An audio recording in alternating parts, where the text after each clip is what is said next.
As Caitlin Clark has put a chokehold on the women's basketball scene, many players and people have become jealous. People say that she is privileged. I do think that there is a thing called pretty privilege. There is a thing called white privilege. There is a thing called tall privilege. And we have to acknowledge that. People say she is overhyped, and some people straight up bully her. With all this happening around her, Clark has made headlines. With headlines come attention. The media has had things to say, but most importantly, NBA legends, past and current, have had takes on what has happened. Before Clark first came into the WNBA, a legend of the league, Diana Taurasi, said this. Reality is coming. There's levels to this thing. You're going to come with some grown women that have been playing professional basketball for a long time. Caitlin Clark just went along with the hate in a very professional way and let her game do the talking. She went on to go off in her first few games in the WNBA, silencing Taurasi. Taurasi then came out and gave Clark credit, saying, I mean, it's amazing, what Caitlin's been able to do. Her short career so far has just been nothing short of remarkable. And the one thing that I really love about her, she loves giving. You can tell she put the work in. And even throughout her short WNBA career, it's been a lot of pressure, a lot of things thrown at her, and she keeps showing up and keeps getting better every single game. So her future is super bright, and being a veteran in the industry for a long, long time. One of the loudest voices in this situation is NBA legend and for some, the greatest of all time, LeBron James. He has a very large social media following and on many occasions goes to Twitter, now X, to state his opinions. In a recent tweet, LeBron James called out the Clark haters, saying, "If you don't rock with Caitlin Clark's game, you're just a flat-out hater. Stay far away from them people. Please." LeBron has had a long record of praise for Caitlin Clark because he was in a similar situation when he first entered the league, because of the hype around such a young prospect. He even gave her some advice, saying, "Put your blinders on, go to work, show up to work, punch your clock in, prepare yourself." He is essentially just saying to ignore all the haters, because if you put in work, eventually they will be shocked, and they will realize that they were wrong all along. When LeBron talks, you listen. And he has some very valuable words here to Clark, and they are words that should be respected, especially by a young star like Clark. Another voice that has been rather loud in this situation is former Suns superstar and current TNT sportscaster, the round mound of rebound, Charles Barkley. On live television, Charles Barkley let loose on the haters, and it seemed like he had finally had enough of the anger and the hate. He called the haters petty and frankly told them to stop because they were grown people and not just little kids crying because they did not get the same amount of attention that Clark was getting on a daily basis. He said that they should be thanking her for the private charters and all the fans and money that she has brought to the table in the past year.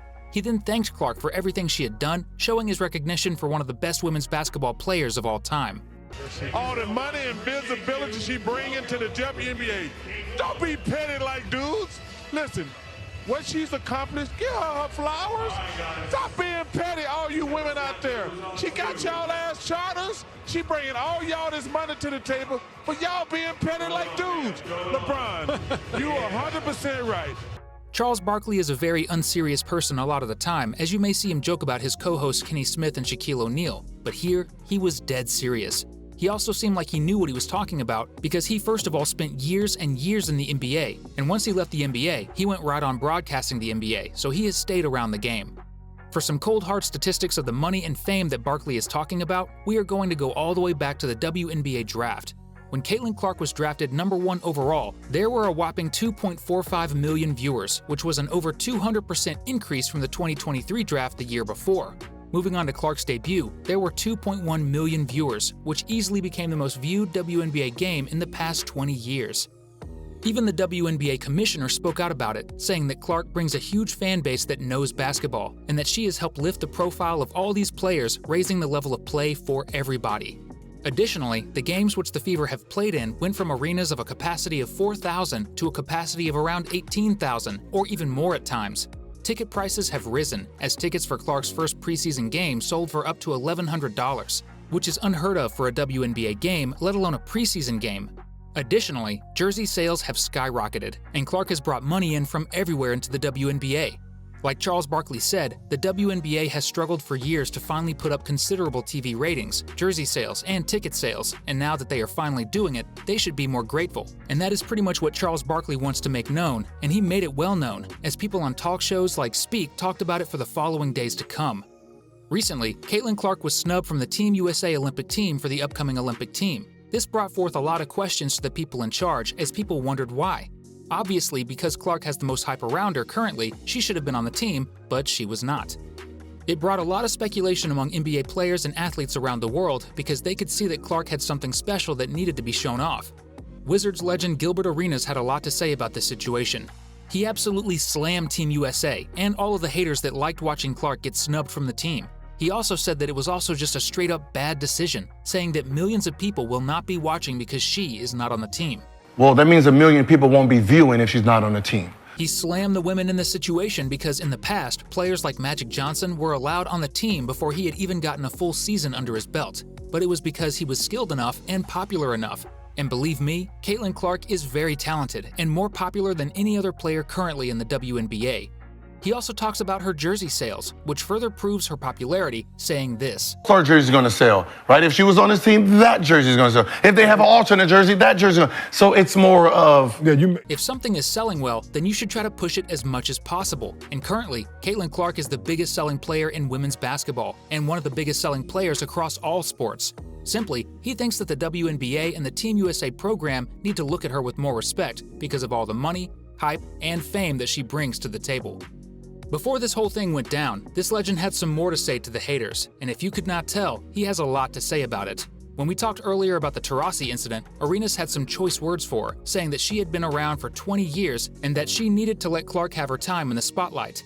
He said that as a vet, there is no time for hating, and that as a vet, you should be trying to build the young players up, not break them down like a petty and immature player because you have been there.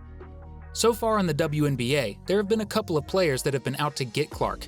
For example, in a game between the Chicago Sky and the Indiana Fever, Kennedy Carter laid out Caitlin Clark for no reason as Clark was waiting for the inbound pass. Carter was eventually given a flagrant one, but she received some backlash as the play went viral all over the place. Former NBA player Nick Young had some stuff to say about this issue. Young, who went by the nickname Swaggy P, was known for his swagger on the court, his funny celebrations, and his sometimes stupid moments. However, on Gilbert Arenas' podcast, he got serious and gave Clark some advice about what to do when she does get hit and how to get back up. He said that they have woken up a monster. Now she step out there, they hitting her and shit. They woke up a monster. Caitlin about to be Caitlin Clark out there. That's Caitlin. He says that Caitlin Clark should just play her own game and show the haters what she has to offer. He also chimed in on the Team USA issue, saying that Team USA absolutely made the wrong decision and that they should have looked at the situation with less worry and less bias. Jeff Teague, former NBA All-Star point guard, also has a podcast of his own. On this podcast, he could not help but address what was going on in the world of Caitlin Clark, and he spoke very bluntly about it. He had a very similar approach to it as did Charles Barkley, as he talked to the people who questioned what Clark brought to the table. He impersonated the haters, saying, like what the people say afterwards, like, shorty, like, what she do good, just shoot threes? While he said it in a joking tone, he was surely serious. While a lot of NBA podcasts may be a little unserious, when they do get down to business, the advice which they give is key to a young player's success. Steph Curry also had some words to say about Caitlin Clark. Curry is the player that Clark is most compared to because they are both all-time great shooters. Curry had some high praise about her shooting and gave her some confidence to get through the haters. He said that she just adds another element to the game and called her fearless, which are some encouraging words from the greatest shooter in the NBA and possibly in the history of basketball, as he changed the landscape of the NBA, just like Clark seems to be doing right now. Clark's been compared to you. Yeah, but I think it almost robs her of like the rest of her game because she's such a good floor, she has her overall, floor game. She's racking up, close to triple doubles every night, and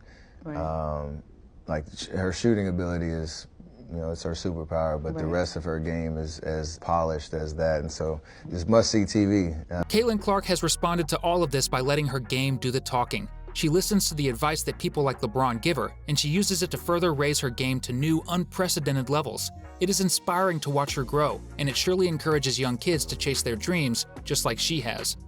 It is also so encouraging to see all of these current and former superstar NBA players come to Clark's defense. The fact that these men have such high praise for Clark and that they are not afraid to let it all out is great, and it shows the support that the NBA has for the WNBA. It is great seeing these men also use the platforms that they have to support these players. From Barkley at TNT to people like Arenas and Teague on their podcast, to a platform even as simple as Twitter. It shows that these players and former players know how to use what they have for good. As time goes on, and as Clark progresses in her WNBA journey, hopefully more people will follow suit, men and women, as they watch the greatness of Caitlin Clark. Along with the greatness that is still to come, because the Caitlin Clark hype train is coming fast, and it is not stopping for anyone or anytime soon. Alright, that's it for this one. Thanks for watching. Let us know what you thought down below in the comments. Don't forget to like, subscribe, and share the episode if you enjoyed it, and we'll see you in the next one.